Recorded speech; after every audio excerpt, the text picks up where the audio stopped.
Hello दोस्तों, welcome back to my channel. मैं थोल्ला भाई पीके में आपका स्वागत है। तो दोस्तों, आज का जो आपका टॉपिक है वो है विद्या क्वेश्चन बैंक के 5 महत्वपूर्ण प्रश्न। आज मैं फिर से लेके आया हूँ। जब तक सारे प्रश्न खत्म नहीं हो जाएंगे आपकी ये सीरीज चलती रहेगी। तो आपका पहला ही प्रश्न है, लिखा है डाई एथिल ईथर को PCl5 के साथ गर्म करते हैं।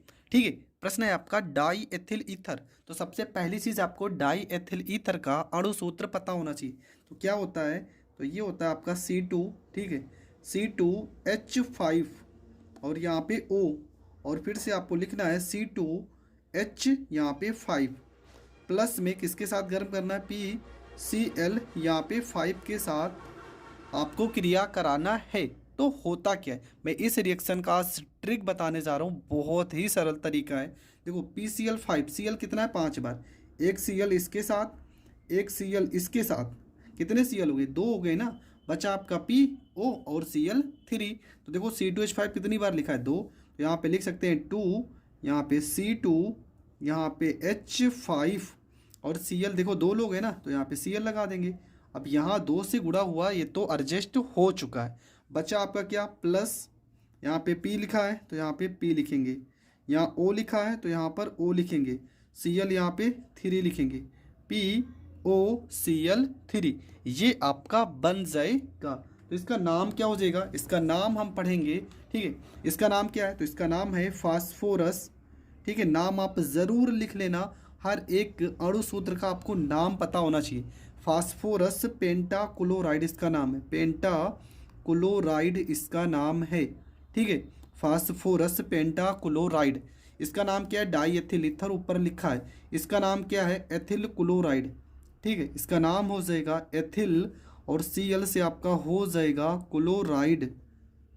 और इसका नाम क्या है, इसका नाम फास्फोरिल ट्राईक्लोराइड आप लिख सकते हो। ठीक है, फास्फोरल ट्राईक्लोराइड इसका नाम हो जाएगा। तो ये आपका हो गया पहला रिएक्शन कंप्लीट। ठीक है, अब हम करते हैं प्रश्न नंबर 2। तो प्रश्न नंबर 2 में क्या लिखा है, तो प्रश्न नंबर 2 में आपका लिखा है, प्रश्न पहले पढ़ेंगे। और बहुत ही मस्त प्रश्न है, बहुत ही ज़्यादा। क्यों, क्योंकि ये प्रश्न सन 2022 में ही आया था। प्रश्न में लिखा है कि अमोनियम डाइक्रोमेट को गर्म करते। अब बहुत लोग को अमोनियम डाइक्रोमेट का फार्मूला नहीं पता होगा। देखो अमोनियम का होता है NH4। ठीक है, NH4 पर यहाँ पे डाई तो यहाँ पे 2 लिखेंगे। ठीक है, ये आपका हो गया अमोनियम। अब क्रोमेट का फार्मूला क्या होता है, Cr2O7। बहुत बार ये चीज़ आप लिख चुकी हो। इसको हमें करना है गर्म। तो होगा क्या, सबसे पहली चीज देखो, यन यहाँ पे कितना लिखा है, 2 लिखा है ना। यन आपका 2 है, तो सबसे पहला काम तो आपको N2 करना है अलग। उसके बाद यहाँ पे Cr2, देखो Cr2, तो ये आपका हो जाएगा Cr2 हो जाएगा। हाइड्रोजन कितने, 4 दूना 8। 8 अगर हाइड्रोजन है तो ऑक्सीजन कितने होने चाहिए, 4। तो यहाँ पे ऑक्सीजन कितने, 7। तो यहाँ पे 3 लोग को हम एडजस्ट करेंगे। अब आपके पास हाइड्रोजन कितने बचे, 4 दूना 8 और ऑक्सीजन 4। तो प्लस में 4H2 और यहाँ पे O। ये आपका समीकरण बन चुका है। ठीक है, इसका नाम अगर लिखना चाहो तो ट्राइक्रोमियम या क्रोमियम 3, इस तरह से भी लिख सकते हो, क्रोमियम और यहाँ पे 3 कर दो, 1 2 3, इस तरह से भी लिख सकते हो। किताबों में इसी तरीके से मिलेगा। इसका नाम क्या है, नाइट्रोजन है। ये तो आपका जल है। तो ये आपका समीकरण हो गया। ठीक है, अमोनियम के लिए NH4, यहाँ पे डाई था तो 2 लगा दिए। क्रोमेट का Cr2O7 होता है अणु सूत्र। छोटी छोटी चीज़ें आपको पता होनी चाहिए, तभी आप रिएक्शन को सॉल्व कर पाओगे।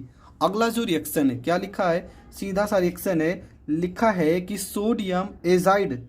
अब यहाँ पे बहुत सारे लोगों को एजाइड का मतलब नहीं पता होगा, क्या कौन सा पहाड़ आ चुका है। ठीक है, सोडियम एजाइड को हमें क्या करना है, गर्म करना है। ठीक है, तो सबसे पहली चीज़ सोडियम एजाइड का अणु सूत्र हम लिखेंगे। तो क्या होता है इसका अणु सूत्र, तो यहाँ पे होगा N, यहाँ पे A और यहाँ पे H3। ठीक है, NaH3, ये आपका होता है सोडियम एजाइड।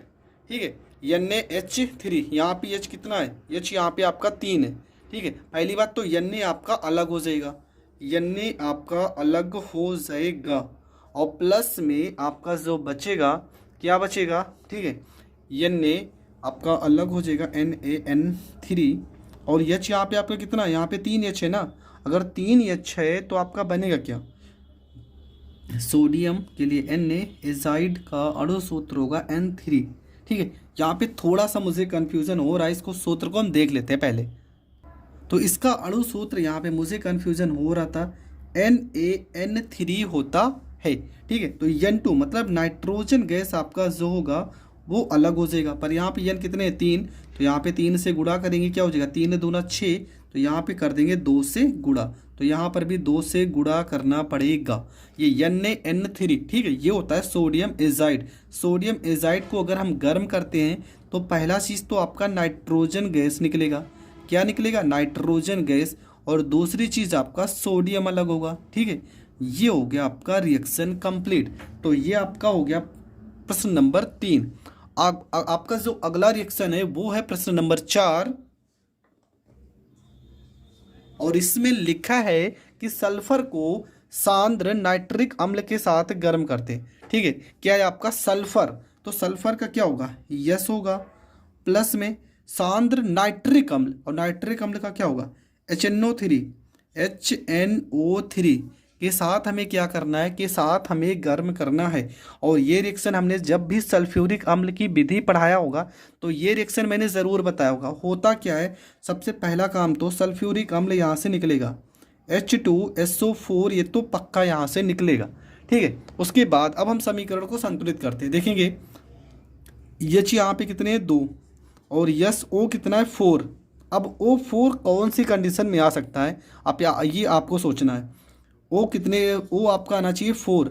अगर 4 यहाँ पर लाना है तो यहाँ पे ऐसा कौन सा नंबर ले कि यहाँ पे ये नंबर आपका जो हो ऑक्सीजन यहाँ पर और यहाँ पर संतुलित तो हो जाए। ठीक है, देखो अगर यहाँ पे हम 6 लेते हैं, 6, ठीक है, तो ऑक्सीजन कितना हो गया, 6 त्रिका 18, और हाइड्रोजन कितने हो गए, 2, तो 2 हाइड्रोजन तो यहाँ पे आपके हो चुके हैं। अभी कितने बचे, 4। अगर 4 हाइड्रोजन बचे हैं ना तो जल तो अलग होगा, 2H2O हो गया। ठीक है, वो आपके पास कितने हैं, वो आपके पास 6 त्रिका 18, 18 है ना, 4 यहाँ पे, 2 यहाँ पे, 6 हो गए। प्लस में क्या बचा है, Na बचा है आपका, N, और O आपका बचा है O2, कितना O बचा है, 12। यस, तो यहाँ पे एडजस्ट हो गया। यहाँ पे अगर 6 से गुणा कर देते हैं तो समीकरण आपका संतुलित हो जाएगा, हाँ हो जाएगा। सल्फर देखो 1 है, यहाँ पर 1 है, ये आपके पास 6 हैं, 2 यहाँ पे, 2 दूना 4, यहाँ पे 6 हो गए, 6 आपके पास Na है, यहाँ 6 Na हो गए। वो आपके पास 18 था, 4 2 6 और 12 18 हो जाएगा। तो ये आपका समीकरण हो चुका है संतुलित। इसका नाम क्या है, तो इसका नाम आपको पता है नाइट्रोजन डाइऑक्साइड है। ठीक है, इसका नाम क्या है, इसका नाम है नाइट्रोजन डाइऑक्साइड, नाइट्रोजन डाइऑक्साइड इसका नाम है। इसका नाम आपका क्या है, तो इसका नाम है सल्फ्यूरिक अम्ल। ठीक है, सल्फ्यूरिक अम्ल इसका नाम है, और इसका नाम तो आपको पता है, ये आपका क्या है, तो ये आपका है नाइट्रिक अम्ल। क्या है, तो ये आपका नाइट्रिक अम्ल है। तो ये रिएक्शन भी आपका हो गया कंप्लीट। अब आज का आपका लास्ट रिएक्शन है, प्रश्न नंबर 5 लिखा है प्रोपेनोन की क्रिया नाइट्रिक अम्ल से होती है। प्रोपेनोन की क्रिया नाइट्रिक अम्ल से होती है, ये पूछा गया प्रश्न में। तो सबसे पहली चीज़ तो प्रोपेनोन का अणु सूत्र पता होना चाहिए। तो क्या होता है अणु सूत्र, देखो यहाँ पे हो जाएगा आपका CH3। ठीक है, क्या हो जाएगा, CH3 COCH3, ये हो जाएगा इसका अणु सूत्र। ठीक है, अब हम इसकी क्रिया कराएंगे नाइट्रिक अम्ल से। ठीक है, नाइट्रिक अम्ल का अणु सूत्र क्या हो जाएगा, सांद्र HNO3 नाइट्रिक अम्ल से होती है। तो होगा क्या, देखो सबसे पहला काम तो आपका क्या हो जाएगा, तो प्रश्न में लिखा है कि क्रिया नाइट्रिक अम्ल से होती है। नाइट्रिक अम्ल से होती है मतलब इसकी उपस्थिति में, तो यहाँ पे इसको हम इस तरह से लिखते हैं। ठीक है, एरो के ऊपर इसे लिखेंगे और HNO3 यहाँ पे इसके ऊपर लिख देंगे, और यहाँ पे नवजात ऑक्सीजन की उपस्थिति भी रहेगी। ठीक है, HNO3 की देखो प्रश्न में लिखा है प्रोपेनॉन की क्रिया नाइट्रिक अम्ल से होती है, मतलब नाइट्रिक अम्ल जो होगा इसकी उपस्थिति में होगा। तो होता क्या, देखो यहाँ पे CH3 लिखा है, तो यहाँ पे हम लिखेंगे CH3 लिखेंगे, यहाँ पे C है, यहाँ पे O है, C यहाँ पे O, और ये नवजात ऑक्सीजन यहाँ पे O और यहाँ पे H हो जाएगा। प्लस में आपका क्या बचा है, अभी आपका क्या बचा है, पहली बात देखो CH3 है, यहाँ पे एच आपके दो बचे हैं, HCOO, और आपका क्या बचा है, यहाँ पे बचा है H, ठीक है, HCOO, और यहाँ पे आपका हो जाएगा H, और ये आपका हो जाएगा समीकरण संतुलित। ठीक है, अब यहाँ पे आप दो से गुणा कर सकते हो, यहाँ पे शायद O की कमी होगी। देखो O आपके पास कितने, एक यहाँ पे है और दो चार यहाँ पे, तो यहाँ चार से हम गुणा कर सकते हैं। ठीक है, अब तो समीकरण आपका संतुलित आ चुका होगा। देखो CH3 है, CH3 हो गया, H आपके पास कितने हैं, तीन यहाँ पे है ना, तो एक दो और एक तीन, वो आपके पास एक यहाँ पे चार यहाँ पाँच, तो तीन मतलब दो और दो चार, यहाँ पे तीन से गुणा कर देंगे। अब आपका समीकरण पूरी तरह से संतुलित हो चुका है। आई होप आपको ये वीडियो भी बहुत अच्छे से समझ में आ गया होगा। अगर समझ में आ गया होगा तो मिलेंगे नेक्स्ट वीडियो में, तब तक के लिए जय हिंद, जय भारत।